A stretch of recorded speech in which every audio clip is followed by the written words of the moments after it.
Mbappe. Thuram. Mbappe.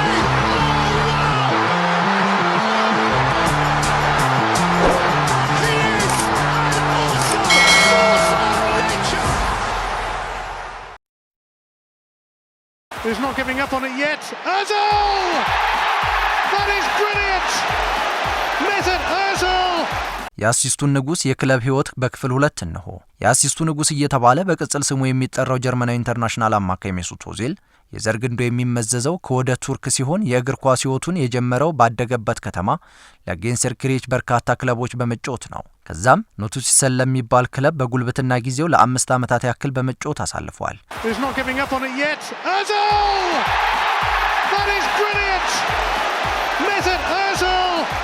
ኦዚል በ2005 ላይ በቡንደስሊጋው ተሳታፊ ለነበረው የሻልካ 04 ተጠባባቂ ቡድን ተቀላቅሎ ፕሮፌሽናል ኮንትራቱን ተፈራረመ። እንዳጋጣሚም ሆነና የክለቡ የመሃል ሜዳ ተጫዋች የነበረው ብሌንኮልን ቅጣት ተጣለበትና ኦዚል የተሰጠውን እድል ተጠቅሞ በ17 ቁጥር መለያ ተክቶ ጨዋታው ላይ ተሳትፎ ባየር ሌቨርኩሰንንና ባየር ሚዩኒክን ገጠመ። ከዛ ጊዜ በኋላ በሻልካ መሃል ክፍል ላይ ቋሚ ተሰላፊ በመሆን ቦታን ከማስከበር አልፎ የክለቡ ቁልፍ ተጫዋች ለመሆንም በቃ።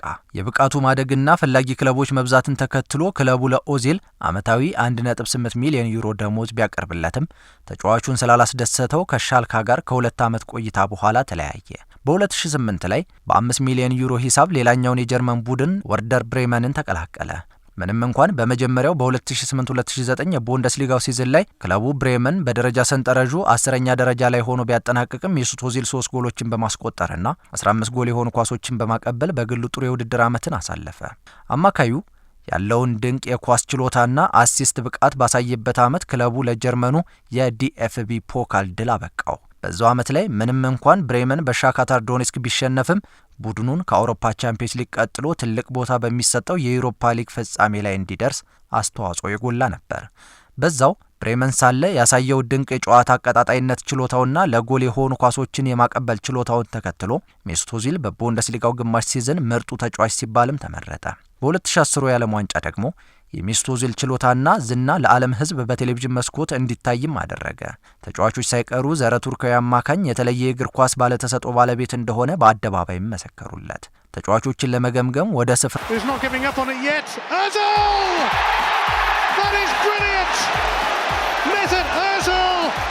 ባርሰሎና፣ አርሰናልና ሪያል ማድሪድም የመሳሰሉት ክለቦች ከፍላጎት በተጨማሪ በተግባር ተጫዋቹን ለማዛወር ተንቀሳቀሱ።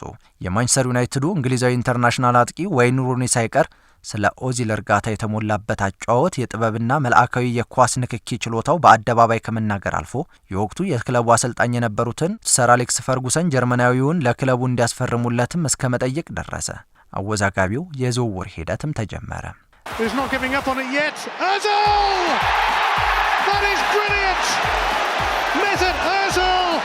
በ2010 የዝውውር መስኮት ሜሱት ኦዚል ባርሰሎና ለመግባት እንደተስማማ በርካታ የስፔን ሚዲያዎች አወሩ። ኦገስት 17 ላይ ግን ወርደር ብሬመኖች ሳይጠበቅ ተጫዋቹን በ15 ሚሊዮን ፓውንድ ሂሳብ ለሌላኛው የካታላኑ ክለብ የቅርብ ተቀናቃኙ ሪያል ማድሪድ መሸጣቸውን ይፋ አደረጉ። የማድሪድ ዝውውሩ ያልተጠበቀ ቢሆንም የተዘዋወረበት ሂሳብ ግን ከችሎታው አንጻር ግን ርካሽ ስለመሆኑ ሁሉም ባንድ አፍ ተናገረ። ለሪካርዶ ካካ ቦታ ሽፋን ይሆናል ተብሎ የተገዛው አማካኝ በብራዚላዊ ጉዳት ሳቢያ የመሰለፍ ዕድሉን አገኘና ሪያል ማድሪዶች ከማዮርካ ጋር 0-0 በተለያዩበት ጨዋታ ላይ አንጀል ዲ ማሪያን በመቀየር የክለቡ የመጀመሪያ ጨዋታውንም አደረገ። ፊርማውን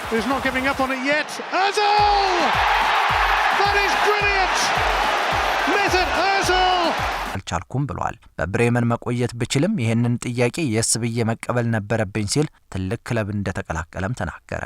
ኦዚል በማድሪድ ማሊያ የመጀመሪያ ጎል የሆነ ኳስን ለማቀበል ክለቡ በቻምፒየንስ ሊጉ የሆላንዱን አያክስን በገጠመበት ጨዋታ ላይ ተገበረ። ቡድኑ ጨዋታውን 1-0 ሲያሸንፍ ጎንዛሎ ሂጉዌን ጎሉን እንዲያስቆጥር ኳስ አቀበለ። በዛው ዓመት ላይ በመላው የአውሮፓ ካሉ ትልልቅ ሊጎች ጋር ተወዳድሮ 25 ለጎል የሆኑ ኳሶችን በማቀበል የሲዝኑን ሪከርድ ያዘ። ስለ ችሎታው ሁሉም የስፔን ሚዲያዎች፣ የክለብ ደጋፊዎችና ተጫዋቾች በይፋ መሰከሩለት። በ2011-12 የውድድር ዘመን ላይ ሜሱት ኦዚል የመጀመሪያ የማድሪድ ጎሉን በኤል ክላሲኮ ጨዋታ ባርሴሎና ላይ በማስቆጠር የክለቡ ደጋፊዎች ልብ ውስጥ በደንብ ሰምጦ ገባ። 17 ለጎል የበቁ ኳሶችን በማቀበል የአሲስቱ ቻርትም መራ። በግንቦት 2012 ላይ ሪያል ማድሪድ አትሌቲኮ ቢልባኦን 3-1 አሸንፎ በላሊጋው ታሪክ ክለቡ ለ32ኛ ጊዜ ሻምፒዮና ሆኖ ሪከርድ ሲይዝ ኦዚል ለመጀመሪያው ጎል አቀብሎ ሁለተኛውን ራሱ አስቆጠረ። አስቆጠረ። በመጨረሻው ጨዋታ ላይ ደግሞ ማዮርካ ላይ 2 ጎሎችን አስቆጥሮ ሪያል ማድሪድ በታሪክ ከፍተኛውን የላሊጋ ነጥብ 100ን ይዞ እንዲጨርስም አደረገ።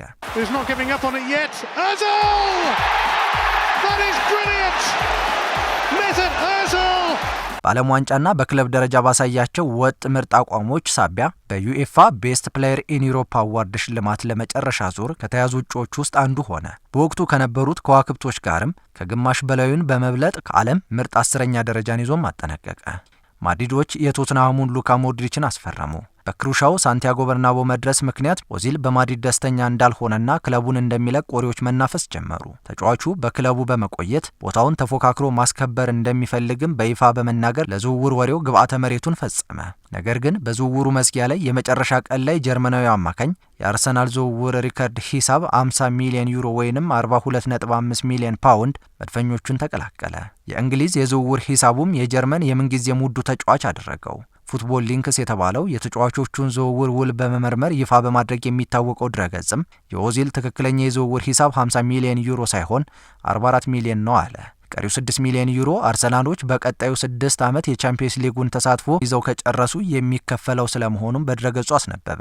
ከዝውውሩ በኋላ የወጣበት ገንዘብ እንደማያሳስበው ተናገረ። ወደ ክለቡ እንዲዘዋወር ያደረገው የአርሰን ቬንገር ትህትና የተሞላበት አቀራረብ ገዝቶት እንደሆነም ተናገረ። በኦዚል መልቀቅ ደስተኛ ያልነበሩት በርካታ የማድሪድ ተጫዋቾችም በፕሬዝዳንቱ ላይም እንዲያጉረመርሙ አደረጋቸው። በተለይም ፖርቹጋላዊው ክርስቲያኖ ሮናልዶ በጀርመናዊ መሸጥ ስለመናደዱ በይፋ ተናገረ። እርሱ ከጎል በፊት የማደርገውን እንቅስቃሴን በትክክል በደንብ የሚረዳልኝ ተጫዋች ነበር፣ ኦዚል በመልቀቁ ተናድጃለሁ ሲል ስሜቱን በይፋ ከመናገር